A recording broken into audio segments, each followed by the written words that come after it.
Hey everyone, welcome back to the channel. Today we're diving into a topic that's super fascinating, but often gets totally misunderstood: medieval fashion. When you think of medieval clothing, what comes to mind? Probably something like a drab, shapeless tunic or a long, boring robe, right? Maybe you're picturing a peasant trudging through the mud in some scratchy brown sack, or a monk in a plain cloak. I mean, that's what Hollywood loves to show us. Think of all those movies with knights in shining armor and everyone else looking like they're wearing potato sacks. But here's the thing, that image is such a myth. Medieval fashion was way more vibrant, complex, and downright stylish than we give it credit for. So buckle up, because we're about to unravel the truth behind the myth of the simple robe and explore the incredible world of medieval attire. Let's start with those stereotypes we all know. Picture this, a medieval village scene. You've got peasants in loose, earthy-toned tunics, maybe a hooded cloak or two, and everyone's looking like they rolled out of bed and threw on the first thing they found. Or maybe you're thinking of a noble in a long, flowing robe, maybe with a bit of fur trim if they're feeling fancy. These images are so ingrained in our minds thanks to pop culture that it's easy to assume medieval fashion was just boring. Like everyone was wearing the same three outfits and nobody cared about style. But that's such a limited view. The reality? Medieval clothing was a rich tapestry, pun intended, of creativity, craftsmanship, and meaning. It wasn't just about covering up, it was about showing who you were, where you stood in society, and even what you believed in. So, don't get me wrong, tunics and robes were a big part of medieval wardrobes. They were practical, versatile, and could be adapted for different climates and tasks. But to say they were simple or plain is doing a huge disservice to the people who wore them. Medieval folks weren't just throwing on any old rag. Their clothes were carefully designed, often tailored to fit, and made with an incredible amount of skill. Even the so-called simple tunic could be a work of art, with thoughtful details like decorative stitching or dyed fabrics that showed off the wearer's status or personality. And the idea that everyone was dressed in muted browns and grays? Total myth! Colors, patterns, and textures were everywhere, and people used them to express themselves in ways we're only starting to appreciate today. So, why do we have this misconception? Part of it comes from how history gets filtered through modern lenses. A lot of the surviving artwork from the Middle Ages, like illuminated manuscripts or tapestries, shows clothing in a stylized way, which can make things look more uniform than they actually were. Plus, the clothes that have survived in museums are often the practical, everyday garments, because the fancy stuff, it got worn out, repurposed, or just didn't make it through the centuries. And let's not forget the role of Hollywood in video games. They love to lean into the grubby peasant aesthetic because it's easy and dramatic. But when you dig into the actual history, you start to see a completely different picture. Medieval fashion was a dynamic, evolving art form, full of variety and sophistication. All right, let's set the stage for what we're going to explore in this video. We're not just talking about clothes here. We're talking about a whole system of expression. Your outfit in the Middle Ages wasn't just something you wore. It was a statement. It told the world your social class, your job, your wealth, and even your values. Whether you were a king draped in velvet or a farmer in sturdy wool, your clothes were a canvas for who you were. And the materials? Oh, they were next level. From luxurious silks imported from far-off lands to practical linens grown right at home, the range of fabrics was mind-blowing. Add in intricate weaves, bold colors, and detailed embroidery, and you got a wardrobe that's anything but boring. We're also going to look at how fashion varied across different groups and places.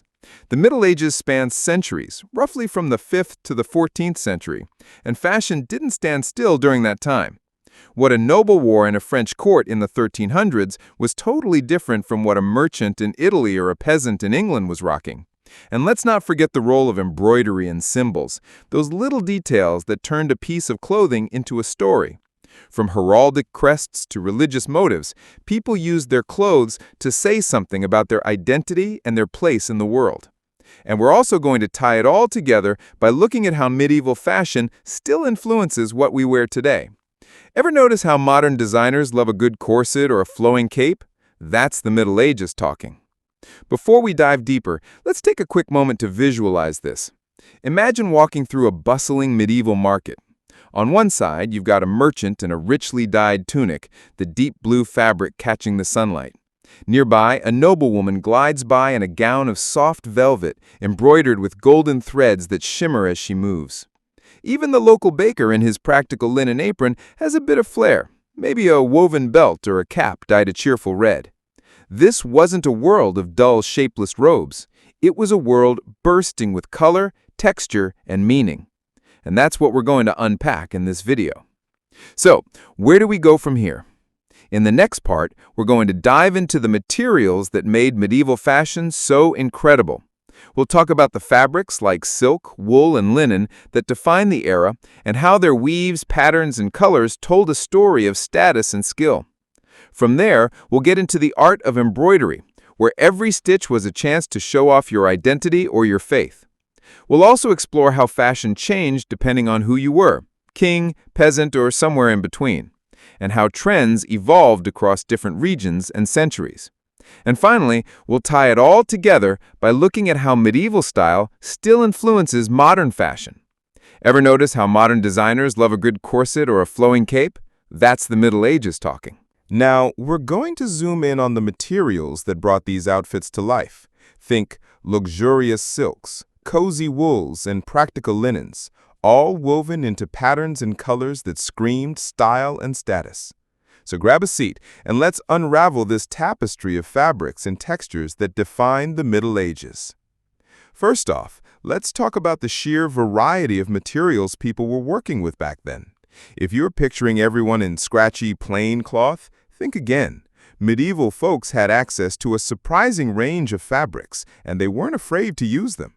At the top of the luxury scale, you had silk. Oh man, silk was the ultimate flex. It was imported from places like Byzantium or even as far as China via the Silk Road, which made it crazy expensive. Only the elite, think kings, queens, and high-ranking nobles, could afford to drape themselves in silk. It wasn't just about the cost, though.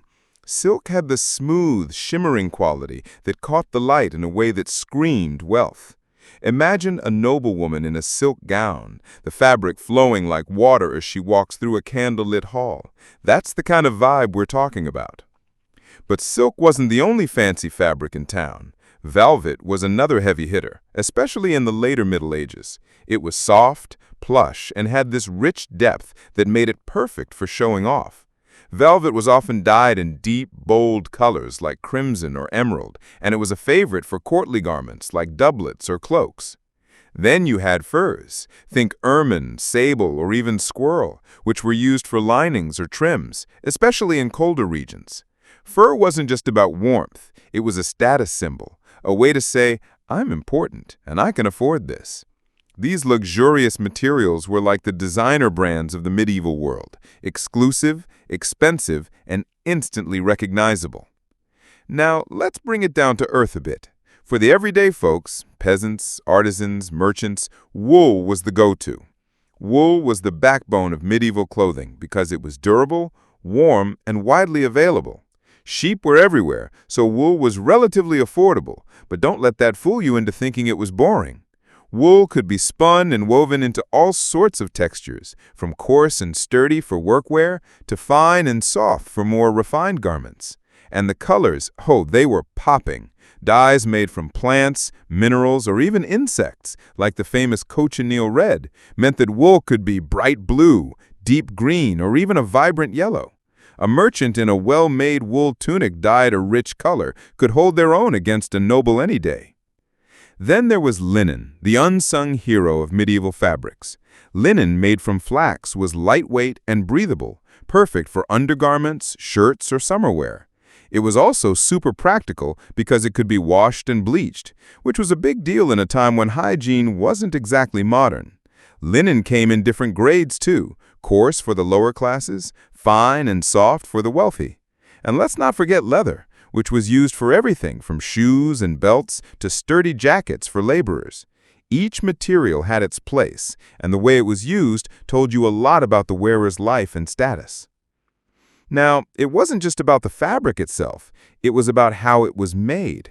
Medieval weavers were straight-up artists. They could create intricate patterns like herringbone, twill, or even early forms of damask, where the weave itself made a subtle design. These patterns added texture and visual interest, turning even a simple wool tunic into something special. And the colors? Oh, they were popping. Dyes made from plants, minerals, or even insects, like the famous cochineal red, meant that wool could be bright blue, deep green, or even a vibrant yellow. A merchant in a well-made wool tunic dyed a rich color could hold their own against a noble any day. Then there was linen, the unsung hero of medieval fabrics. Linen, made from flax, was lightweight and breathable, perfect for undergarments, shirts, or summer wear. It was also super practical because it could be washed and bleached, which was a big deal in a time when hygiene wasn't exactly modern.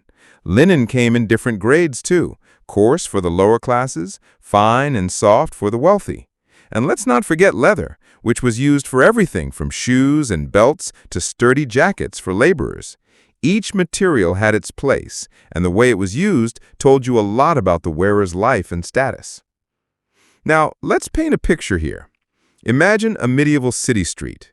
A noble rides in a velvet doublet, the deep red fabric catching everyone's eye. Nearby, a weaver's wife is wearing a linen kirtle dyed a soft indigo, with a woven belt adding a pop of pattern. Even the local blacksmith has a sturdy wool tunic with a subtle herringbone weave, practical, but with a touch of pride in the craftsmanship. Every outfit is a mix of function and flair, with fabrics and textures chosen to reflect the role in society. It's like a living, breathing fashion show, and everyone's in on it. So what's the takeaway? Medieval fashion was a world of rich materials and skilled craftsmanship, far beyond the simple robe stereotype. From silky luxury to hardy wool, the fabrics people chose were a way to express who they were and where they stood. And the weaves, patterns, and colors, they added layers of meaning that made every garment a statement. In the next part, we're going to zoom in on one of the most stunning aspects of medieval clothing: embroidery. Those tiny stitches told stories, carried symbols, and showed off identity in ways that will blow your mind. We'll look at how everything from religious motifs to heraldic crests turned clothes into wearable art. Now we're zooming in on the tiny stitches that turn those fabrics into wearable stories. Embroidery in the Middle Ages wasn't just decoration. It was a way to showcase skill, tell tales, and express who you were. From religious motifs to heraldic symbols, every thread had meaning.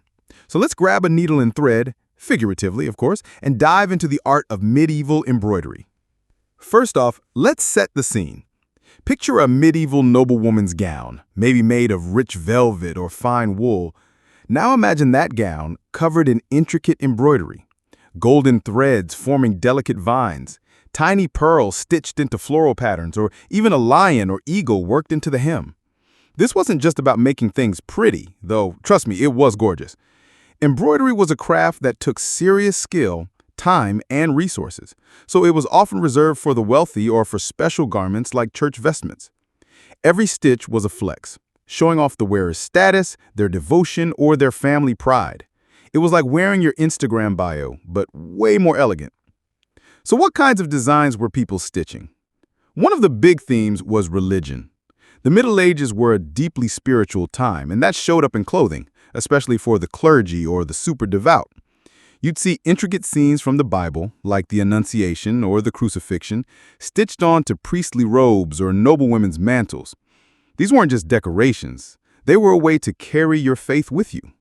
Imagine a bishop in a cope embroidered with golden angels, the threads catching the candlelight during a mass.